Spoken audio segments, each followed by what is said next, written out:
Invité par une association culturelle, Dieudonné vient à Alger pour y jouer Mes excuses.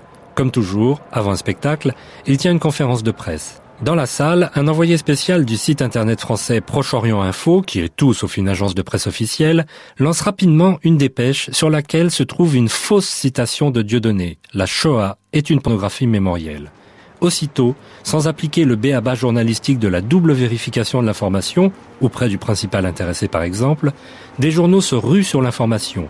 Le Parisien en fait sa une et 3 pages, ainsi que Le Figaro, Libération,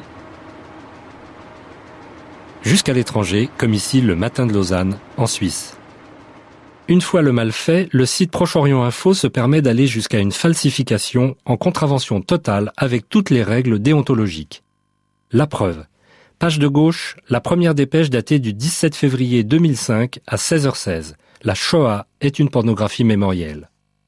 Page de droite, quelques jours plus tard, la même dépêche, toujours datée du 17 février 2005 à 16h16, est alors corrigée par ceux qui ont déclenché le nouveau lynchage en « La Shoah suscite une pornographie mémorielle ».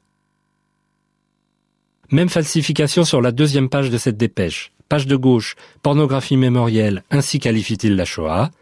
Page de droite, pornographie mémorielle, ainsi qualifie-t-il la mémoire de la Shoah. Avec un exceptionnel sens du cynisme, Proche-Orient Info, à l'origine de la confusion, selon le Nouvel Observateur lui-même, avoue avoir commis une petite erreur. Vérification du vieil adage, calomnier, il en reste toujours quelque chose.